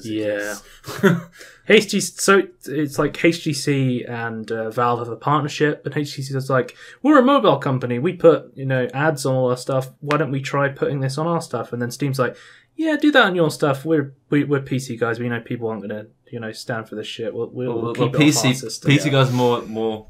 They like paying stuff up front than just not having anything else. Bullshit down the line. Board game. Yeah, we haven't talked about the board game yet, have we? What's it got? Moving Love Letter. Love Letter. Premium. But before we get into premium, we need to have a concept about what Love Letter's about. Oh no. So Love Letter is a very simple game, played only with cards. You have in front... It's Snap, isn't it? No. Yeah. Oh. So, it's a bit like Coup, except it involves less lying. Like in Coup, you can represent that you have certain cards, and you can just say, I'm going to do this action, or do that. Yeah. In Love Letter... There's deduction in Coup as well, like what people have. You can still make deduction in Love Letter, but you have a card, you play it, and that action happens. So the way it works is there is a deck, and the deck consists of 5 guards, right? which have a number on them, which is 1. When the guard is discarded... Okay, so I'll be really generic, right? Basic way the game works. There is a deck of cards, which you do not know. Everyone has at least 1 card to start with. Your aim of the game is to either knock everybody else out or have the highest value card at the end of the game. Right. When you have that at the end of the game, you win a round, you get a token that indicates that. First person to a certain number of the tokens is the winner. Okay. So, you have got your card in your hand. You then, if it's your turn, pick another card from the deck. And discard a card. Right? You look at both cards, you decide which one you want to discard. Depending on what your card is, you might be forced to discard. But when you discard that card, whatever flavor text, or not flavor text, action text is written on the card will happen. Discarding a card is like playing a card. Each of them have abilities. So, I might have a guard and a priest. The priest has a number in the top right-hand corner. All of them do. Yeah. And the priest's value is 2, but the guard's value is 1. So I want to hold on to the priest because it's larger than 1. So I decide I'm going to play the guard. The guard says on it, I then pick someone else around the table and name any other character that's in the game. You have a little card that lets you reference what else is in the game. And if I say, do you have that character to that person? The princess. If they say yes, they must reveal it and they're out. Okay. But you can't name another guard because there are 5 of those, so that's the most statistically likely. So, that's roughly how it works. So there's the guard, which when discarded allows you to guess and make somebody else discard. There's the priest. When you discard the priest, you pick a player and they must reveal to you and only you what their card is in their hand. There is the baron. The baron lets you compare with another person. So you both have a look at each other's cards. Whoever has the higher value card stays in the round. The person with a lower value card discards their card. Right. And if you have to discard your card at any point, by the way, then you get rid of it and then you draw a new card, so that you've still got something you can. You're not left without cards unless you're out. So he's number 3. Number 4 is the handmaid. When you play the handmaid, nobody can target you until it's your turn again. Right. So it's basically like a shield of some sort. Why does she get this shield? King? Prince. So Prince, when you play that, is a... Why does just have 0? Huh? So that's the expansion. That's the expansion. That's the premium aspect. That's just what I'm looking at going, why 0? Yeah, I'll explain that in a minute. So, Prince, you pick another person, and you just say, discard your hand. Right? And you'll wonder why there's all this stuff about discarding at the moment, and what is going on with that. So, so they have to discard their hand and draw if they can. Does the king? Then 6 is the king, where you play the king and you pick someone else and you trade hands. So bear in mind, whenever you're discarding this, you've got 2 cards in your hand. So you discard the king, the one that's left in your hand, you give to that person. They give you what they've got. 7 is the countess. The countess is a very high card, but if she's ever in the hand with a prince or with a king, you have to discard the countess. So you no longer have a high card, and they know you either are lying, have a king, or have a prince. Right. And lastly is the princess. The princess is a weird card. She's the highest value in the game, so she's worth 8. Right. So you want to obviously try and hold on to her until the end, because if you reveal that at the end, you win because you've got the highest value. Once everyone's played all of their cards, at the end, you both reveal your cards, and whoever has the higher value wins. However, if at any point you are forced to discard the princess, you lose the round. Right. You're just out. So, but you can discard just by yourself. Yeah, but you can't discard the princess. If she's in your hand and you've got something else, you have to play the something else, because you can't discard the princess or you lose. Okay. So, that's the basic love letter. So, the way it works is there's always... If there's 2 players, then you put 3 cards face up, so that you have some knowledge about what is not in the deck. Yeah. If there's any more than 2, then you just keep 1 card to one side that is not face up, and you just play with the rest of the deck. So there's always an element of unknown about the deck. So you cannot always know for sure what it is that the person who's left has got. So that there's no chance you can absolutely win. And that is Love Letter in a nutshell. Really simple. Really it is easy. like Coup, but playing them. It's easier than Coup, and there's a lot less bluffing. Exactly. Yeah, it sounds better in my opinion. It's got a really nice little velvet pouch as well, which is nice to just have. Talk about the card quality, Daniel. The card quality is excellent. They're not slippery like Space Team's Kickstarter. But also, it has a little story like about who's Kickstarter? Space Team. Oh, right. Yeah. So that's Love Letter. Now we'll talk about Premium, which expands the game from, I think, 4 players to 8 players. Right. So does it increase the deck size? Yep. Is it up to 8 players? Yep. Or do you have to have 4? No. It's you can still play with 2 players because all of the cards that are in Standard Love Letter are also in Love Letter Premium, so you can play the old version. So it gives you a new deck as well. Yep. But then it adds extra characters on top. So if I wanted to buy it now and I wanted Premium, I just buy Premium. You should just buy Premium because you get both. Plus, Premium, when you get it, comes with card sleeves. That's what we all want. I just want card sleeves. They're delicious. So, anyway, what we have that's slightly different in Love Letter Premium compared to Standard is more guards. So, instead of there being 5 guards, there are 8 in Love Letter Premium. Oh, cool. 3 more guards. Yep, so there are 3 more guards. And is that with the star in the card? I mean, yeah, so the stars is the number of other ones of this type that are in the deck. So that it indicates to you that there's only one of this, there's only 8 of these, there's 1 of these, there's 2 of these, there's etc. etc. So I will now run through the number that the values of the extra cards are worth and what they do. So you've noticed, as you said previously, Tony, there are value cards with value of 0. Yeah. One of these is the Assassin. And if you have that card in your hand when another player has selected you as the target of a guard, so when they're saying, if you've got the Assassin in your hand, I'm guessing you can't name Assassin. No, you can name Assassin, but it would be a bad move because they'd still lose. So what happens is, I can't remember. Yeah, so if you've got the Assassin in your hand, and I say to you, Tony, have you got the Princess? You just reveal you've got the Assassin. Mm. And when you reveal you've got the Assassin, I'm knocked out of the round instead. So he's worth 0. So you want to get rid of him anyway. Another one which is worth 0 is the Jester. When you play the Jester, you play him and you pick somebody else around the table who you think is going to win. Right. If they do win, you also get a token. So not only do they get a token, you get a token as well. The Jester is a cool card. Yeah.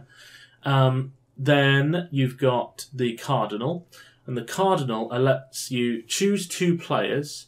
They must trade hands with each other, right? Without looking. Well, I guess they will both they'll know exactly, right? So they trade hands, and then you get to look at one of those hands. Right. So you will get to see. So it's kind of like a mixture of the priest and the king. Exactly. So you'll say, you two are trading hands, but I know what you've now got. And the other one knows what the other one's got because he had it before.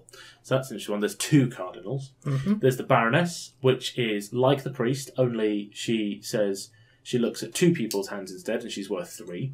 So I say, I want to know what you've got, and I want to know what you've got. There's the Sycophant, which instead of guarding people like the handmaid does, who's also worth 4, and there are 2 of the Sycophants. You attack someone? No, you choose someone so that whoever's turn it is next, you say, I want you to target blah. And they must target that person. So you're painting a target on someone's back. There are 2 count cards, which are worth 5.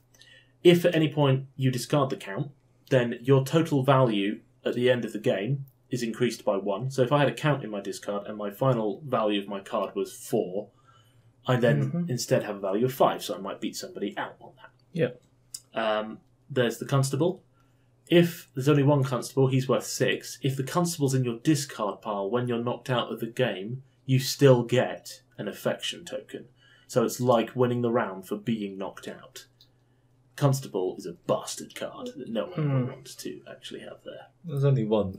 You basically, so the thing with Constable is you try and keep people in the game but not actually let them win. It's a bizarre card. Don't you just want to discard the constables? Yeah, as soon as you get it, you just go cool. But it's also a high value card, so maybe... Yeah, but you win anyway. You don't really care. It's a weird one. But do you get 2 affection tokens if you win and have the constable in your discard? Yep.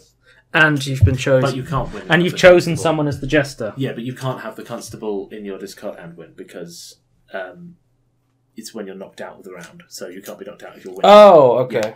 So, but you can have the constable in your hand and select someone else to win.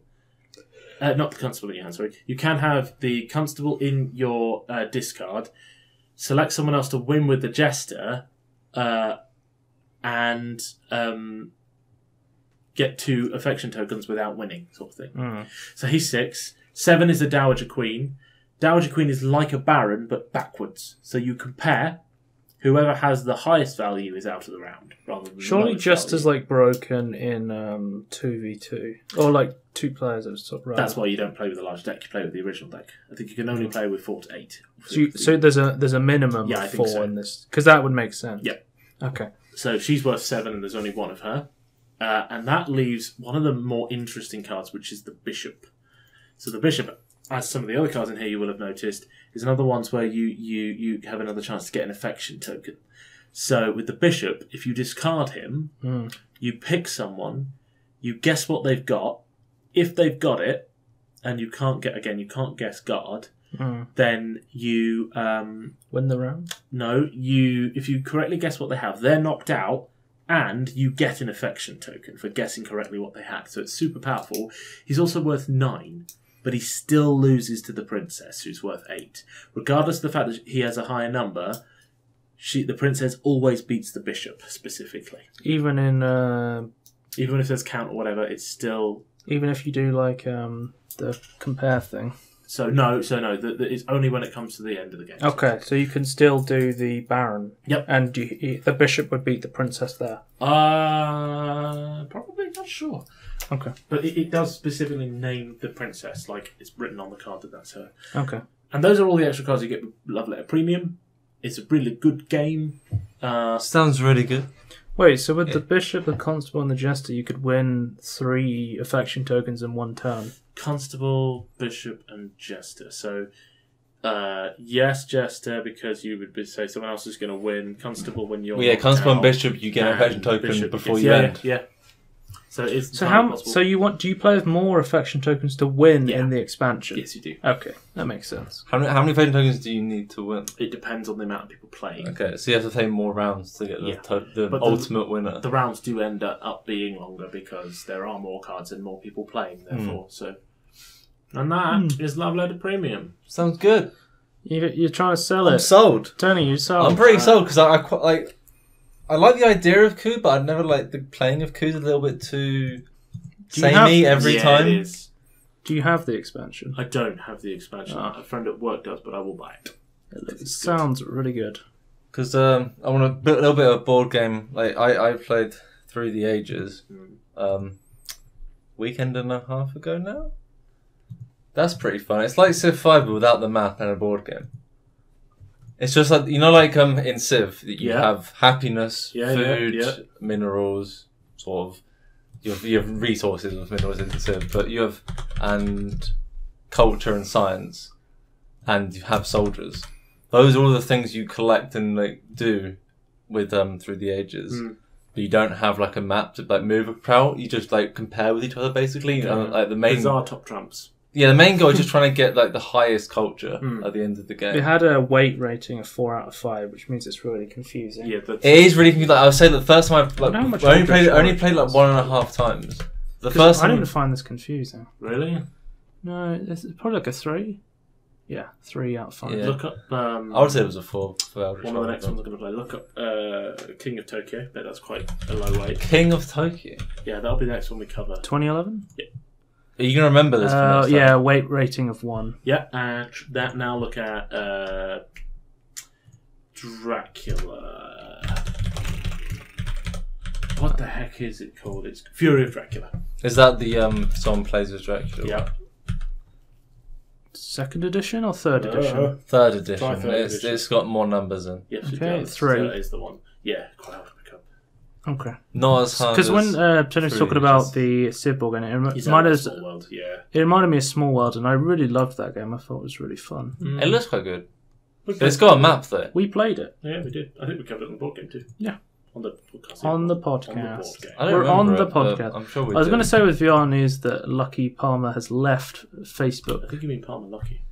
Yeah, Palmer Lucky. Lucky Palmer. How lucky. He was pretty lucky on the old Palmer that he left Facebook, but Daniel's leaving now. This is Mames. I didn't die in Barbados. It was all an elaborate... Oh yeah, of course. Oh yeah, we always tell people you die. You died in Scotland, you died in a car crash, you died in Barbados. I nearly did die in a car crash in Barbados. You didn't... To be fair. Wait. In Barbados? In Barbados, I came across a road which was not labelled as a giveaway. And then, as I got to the bit, I came round the corner and suddenly there was this taxi just going right in front of me. I was like, oh, yeah, you've got to watch out of taxis in any country. Yeah, especially in Barbados. Yeah. Anyway, I'm out. Goodbye. Have some rustling. Bye-bye. Okay, well, we'll go into the final topic because we're almost done. I don't actually know if there's time even. We're almost up. It's about...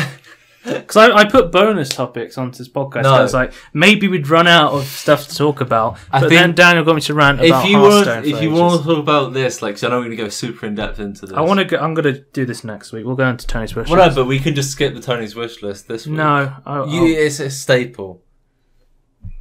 I want to go in depth into that, and I don't think we could make an entire podcast to it. To be fair, yeah, probably. Well, I could make an entire podcast just complaining about Hearthstone. So don't even get me started. Right, Tony's wish you might list. be able to, but I couldn't. It would be the Joe Only podcast. Yeah. So I'm loading up Steam now. You've still got Dirty Dancing as your rank 1. For fuck's sake. Do you know what my rank 2 is? WavePad audio editor. I think we went through that. Like we talked about it on the podcast, right? What is Blasters of the Universe?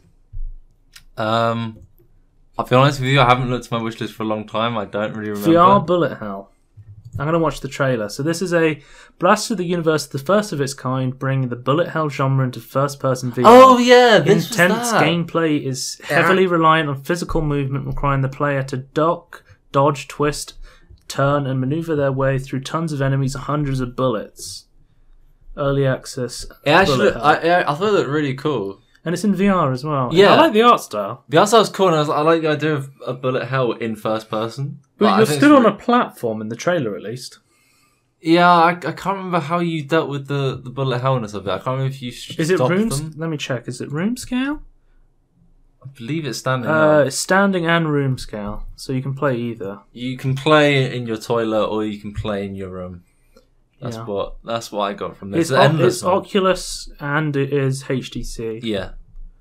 So I'm getting. It has some reviews. It's only got 40 reviews, but it looks okay. So this is kind of the bullet hell. You kind of waves of projectiles come towards the platform area where you're standing, sort of thing. That's how it's. I swear there were some like big bullets you can shoot out as well, if I remember correctly, and get out the laser, get out the sniper rifle. Yeah. I do like the Tron futuristic dystopian look to it. It does look really cool. Kind of looks like a cross between what's that, Audio Shield and Space Pirate Train. Yeah. Ooh. That's the only problem I have with this. Like, surely it has to be room scale and not standing only. Like, because surely you have to step out of the way of it.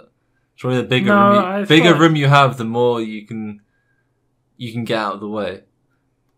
Or is it only where your head is that it gets hit? I don't know. Because that's like an 8 coming through, and like only and it's a near miss. This makes me feel like I'm in the Matrix. Like I am the one. I'm dodging out bullets. VR super hot.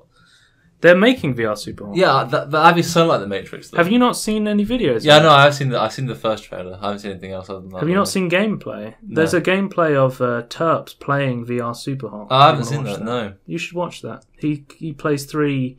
Was that in the product placement one? Yeah, he plays 3 VR games. Yeah, and one of them's super hot VR. There's a robot Rampage or something. I'll have a look. Robot Rampage VR.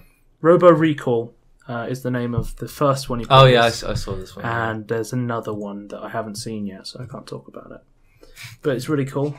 And they just announced Super Hot VR is coming to the Vive as well. I think it was originally like an Oculus Touch exclusive, but from what I've seen of him playing it looks super fun, super cool. I can imagine it being really good. It's what I want to play in VR the most. I know you want to play budget cuts, but yeah, I'm waiting for.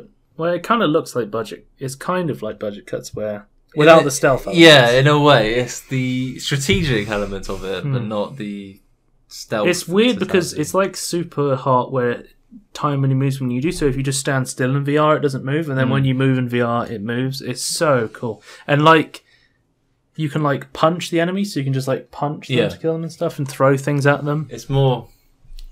Not visceral because I have super hot. Like I own the game. I just haven't played it yet. I thought I bought it at Christmas, but I don't remember. I might own the game. I'm gonna play it. I definitely want to. Like Cluster Truck. I wish I owned Cluster Truck. Yeah, I don't know if I say this, but on Cluster Truck you get the ability called Super Truck.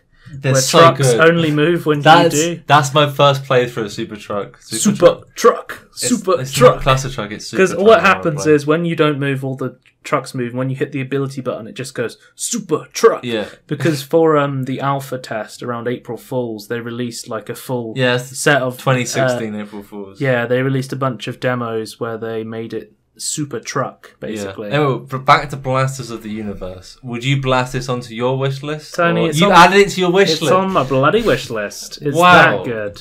Jesus. 10 out of 10. It actually looks really fun. It does. The outside, like the colours are really nice for that. I thought. Yeah. Like it's actually like because a lot of VR, you look at it like it's not that inspiring. Like I can see a lot of these things in other. Someone games. said, "Great game. First campaign level came out and it was super fun. I love this game. I sincerely hope the creators finish all the levels and continue to deliver the fantastic energy." Yeah, because it's in early access. Yeah. Probably mentioned that. It's only £11 or your regional equivalent, but it is in early access. So it would seem like only the first level's out at the moment, and they're going to be releasing them as they develop them, which I think is kind of fine for VR. That's fine, especially for the price point as well. Yeah. Like, that's ridiculously cheap. Steam leaderboards. There's no controller support. I can't use my Xbox controller in VR. Yeah, no, that'd make you feel sick though. Wouldn't that be cool if there was like a room scale VR game and it just said partial controller support? That would be pretty cool. That's the game you're looking for. Those are the types. The partial controller support for room scale VR. What is the multi-dimensional underwear drawer? You don't want to know. Is it an anime BS game? I think so. Let's have a look.